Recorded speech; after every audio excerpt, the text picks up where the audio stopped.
Hello friends, आज हम बात करेंगे इस वीडियो में आईटीआर क्या होता है, आईटीआर क्यों हमें भरना चाहिए, लोन लेने में क्या फ़ायदा होता है और अगर हम नहीं भरते हैं तो इसका क्या नुकसान होता है। आईटीआर से लेकर जितने भी डाउट है वो क्लियर करूँगी इस वीडियो में। वीडियो को एंड तक ज़रूर देखें। बात करते हैं आईटीआर के बारे में। सबसे पहले इसका फुल फॉर्म समझ लेते हैं। आईटीआर इनकम टैक्स रिटर्न यानी कि इनकम टैक्स रिटर्न होती है, उसी को हम कहते हैं आईटीआर। और आईटीआर हमें फाइल करनी पड़ती है। सबसे पहला डाउट यह है कि सबको आईटीआर फाइल करनी चाहिए और जो लोग आईटीआर फिल करते हैं क्या उनको टैक्स देना पड़ता है, ये सबसे बड़ा डाउट है। ये सबसे पहले क्लियर करते हैं। आईटीआर उन लोगों को फाइल करनी चाहिए जो लोग पैसा कमाते हैं यानी कि अर्निंग करते हैं, चाहे वो अपना बिजनेस करते हो या जॉब करते हैं या कोई प्रोफेशन है।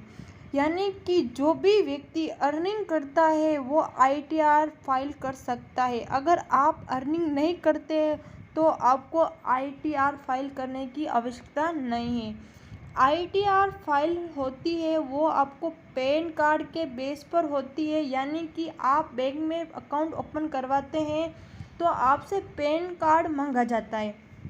Pan card permanent account number, ये एक ऐसा नंबर होता है जिससे आपकी लाइफ में पैसा आता है जाता है। जो ट्रांजैक्शन होते हैं ये इस नंबर से लिंक होते हैं। बैंक में जितना पैसा आएगा तो पता चले जाएगा कि इस पैन कार्ड धारक को पता चल जाएगा कि इस पैन कार्ड धारक को इतना पैसा मिला है। तो ये होता है पैन कार्ड नंबर। इस पे जो इनकम होती है वो डिसाइड होती है। अगर आप पैसा कमाते हो तो आपको आईटीआर फाइल करनी चाहिए। कितने पैसे कमाते हो तो आईटीआर फाइल करनी चाहिए। क्या आईटीआर फाइल भरने का मतलब टैक्स भरना होता है? आईटीआर भरना अलग चीज़ है और टैक्स भरना अलग है, दोनों चीज़ें अलग अलग है। तो बहुत ज़्यादा डाउट्स होता है कि लोगों को आईटीआर भरना पड़ेगा तो टैक्स भरना पड़ेगा। नहीं, ऐसा नहीं होता है। देखिए, हर साल जब बजट पास होता है तो गवर्नमेंट बजट पास करती है। ये साल जो मैं बोल रही हूँ वो 1 जनवरी से 31 दिसंबर नहीं होता है, ये हमारा नॉर्मल ईयर होता है। लेकिन फाइनेंस की बात करते हैं, टैक्स की बात करते हैं, पैसे की बात करते हैं तो होता है फाइनेंशियल ईयर। जो फाइनेंशियल ईयर होता है ये 1 अप्रैल से लेकर 31 मार्च तक का होता है। फाइनेंशियल ईयर होता है, एक फाइनेंशियल ईयर के अंदर जितना भी पैसा अर्न करते हैं, जॉब या बिजनेस कॉन्सेप्ट भी शुरू करें, जो पैसे अर्न करते हैं तो यहाँ पे तो आईटीआर फाइल करें। आईटीआर फाइल करने का सीधा सा ये मतलब है कि शॉर्ट फॉर्म में मैं समझाती हूँ कि गवर्नमेंट ये जानकारी देना है कि हर साल में कितना पैसा कमाया है। वैसे तो गवर्नमेंट पैन कार्ड से पता कर लेगी, पर मैं अपने आप बता रही हूँ कि ईमानदारी से कि मैंने इतना पैसा कमाया है। और इसके अलावा गवर्नमेंट के हर साल बजट आता है तो एक सेल्फ बनाई जाती है इनकम टैक्स की। कभी कभी ऐसा होता है कि 2.5 लाख से ज़्यादा कमाते हैं तो आपको इतना % टैक्स देना पड़ेगा, और उससे ज़्यादा कमाते हैं तो इतना % टैक्स देना पड़ेगा।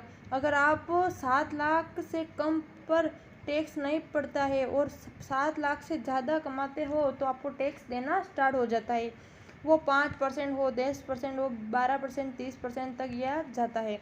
जितनी आपकी इनकम बढ़ती जाती है, या मान लीजिए कि 7 लाख से कम पैसा कमाते हैं तो टैक्स नहीं देना पड़ता है। अभी की बात करूँ मैं, मान लीजिए आपके दिमाग में एक सवाल आया कि मैंने लास्ट में जो फाइनेंशियल ईयर था 1 अप्रैल से 31 मार्च, उसमें मैंने आईटीआर फाइल कर सकता हूँ। वो आप बिल्कुल कर सकते हो।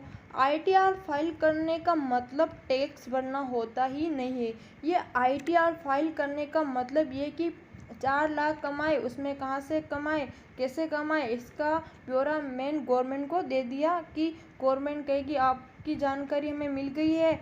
अपने 4 लाख रुपए कमाए, क्योंकि हमारे टैक्स की स्लेह में 4 लाख से कम पे टैक्स नहीं है। देना, यानी कि ITR फाइल करना। और इस पे बात करते हैं कि और क्या फ़ायदे और नुकसान हो सकते हैं।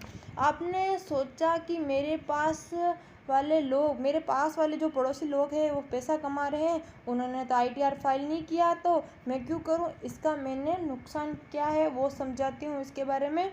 अगर आप ITR फाइल नहीं करते हैं, इसके दो बेसिकली नुकसान, वो दो नुकसान क्या है। फर्स्ट नुकसान, मान लीजिए आप एक सर्विस प्रोवाइडर है, आप बिजनेस में कुछ भी कर रहे हैं, आपने पैसा कहीं से उधार लिया, मान लीजिए आपने 70,000 का पेमेंट लिया, किसी ने आपको पैसा दिया, उसमें उसने TDS काट लिया, मान लीजिए उसने आपका 1 लाख का रुपया दिया, उस पर से TDS काट लिया। TDS होता है tax detection and sure. 10% TDS company ने काट लिया और जो TDS है वो कंपनी ने गवर्नमेंट को जमा करवा दिया। आपको पैन कार्ड पे आपको 90,000 का पेमेंट कर दिया। अब मान लीजिए आपने पूरे साल में 70,000 की ही कमाए, तो आप पे टैक्स तो नहीं लगेगा, चाहिए जो TDS उसने जमा कर दिया वो आपको वापस मिलना चाहिए। हम क्या करेंगे, अपनी ITR भर देंगे कि हमें तो गवर्नमेंट को ब्यौरा देंगे, जानकारी देंगे कि अपने तो 4,70,000 ही कमाए, तो हमारा टैक्स तो फ्री है। 5 लाख की स्लैब है तो हर साल चेंज होती है, तो आप भर रहे हैं तो देख कर ही भरे। जैसे TDS आपको कटा है वो पैसा आपको रिटर्न मिल जाएगा, आपके बैंक में आ जाएगा। कि TDS का वापस लेना हो तो उसके लिए हमें क्या करना पड़ता है, ITR फाइल करनी पड़ती है। पहला तो ये नुकसान हो जाता है कि अगर आप ITR फाइल नहीं करेंगे तो आपका TDS वापस नहीं मिलेगा। सेकंड है, दूसरा नुकसान, आप जो भी पैसा कमा रहे हैं, किसी भी तरीके से कमा रहे हो, गवर्नमेंट में हर जगह पैन कार्ड लिंक करवाया हुआ है, पैसा ले रहे हो तो पैन कार्ड लिंक है, बैंक में पैन कार्ड लिंक है। अगर आप ज़्यादा पैसा कमाते हो तो क्या होता है कि बैंक में ट्रांजैक्शन होता है, जबकि ये जानकारी इनकम टैक्स को देते हैं, वो टैली करते हैं, उनको पता चल जाता है कि आपने पैसा तो ज़्यादा कमाया है लेकिन आपने टैक्स भरा नहीं। मान लीजिए आपने 7 लाख रुपए कमाए, 12 लाख कमाए, 18 लाख कमाए कुछ, और गवर्नमेंट के अंडर में आप पकड़ में आ जाते हो, तो सारा का सारा आपसे टैक्स भी लेगी और उसके साथ में पेनल्टी भी लेगी और काफ़ी सारे आपको नुकसान हो जाएंगे। तो आपको ITR भरना चाहिए, तो आपको नुकसान है। अब फ़ायदे की बात कर लेते हैं। अभी मैंने जो आपको सारे नुकसान बता दिए हैं, अब मैं आपको फ़ायदे के बारे में बताती हूँ। सबसे फर्स्ट है, अब फ़ायदे की बात करें लेते हैं। अगर ITR भर देते हो तो आप फ़ायदा क्या है। पहला फ़ायदा तो ये कि जो मुसीबत आपको बताए इनसे आप बचकर रह सकते हो, आपको TDS का पैसा वापस मिल जाएगा और आपको इनकम टैक्स का नोटिस भी कभी नहीं आएगा जिसे आपको जवाब देना पड़े। अब बात करते हैं दूसरा फ़ायदा कि आप एक as a Indian onset BO सही मानने से जो देश के सेवा कर होते हैं उन्हें इनकम टैक्स भी भरना होता है। आप एक होनेस्ट इंडियन बनकर टैक्स का जो हिस्सा बन रहा है वो दे रहे हैं। और तीसरा यही मोस्ट इम्पॉर्टेंट फ़ायदा है कि मान लीजिए आपको कभी लोन लेना पड़ जाए, तो जब आप लोन लेंगे तो बैंक से तो बैंक कहेगा कि आपका 3 साल का ITR दिखाओ, कि वो ये दिखाना चाहता है कि आपने 3 साल में कितना पैसा कमाया है। वो ITR में सजेगा कि आपने ITR भरी तो आपने कितना पैसा कमाया, आपकी पर ईयर ग्रोथ कितनी हो रही है या नहीं, उसका हिसाब से कैलकुलेशन करके वो आपको लोन देगा। तो ये सभी बेनिफिट होता है। यहाँ पे आपको ये चीज़ क्लियर होगी कि ITR टैक्स भरना नहीं होता है, सिर्फ अपनी कमाई की जानकारी देना होता है।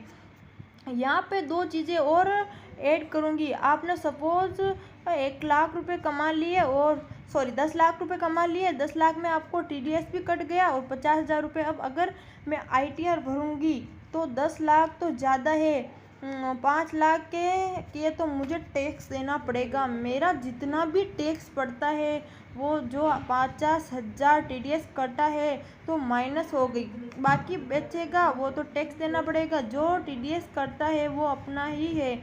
अब बात करते हैं दूसरी बोनस टिप की। ये दोनों चाहूँगी, इसमें बताना चाहूँगी कि क्या होता है। 5 लाख से अधिक अर्निंग करते हैं एक फाइनेंशियल ईयर में तो ही आपको टैक्स केबल, लेकिन इसके अलावा आपको कितनी सारी छूट मिलती है।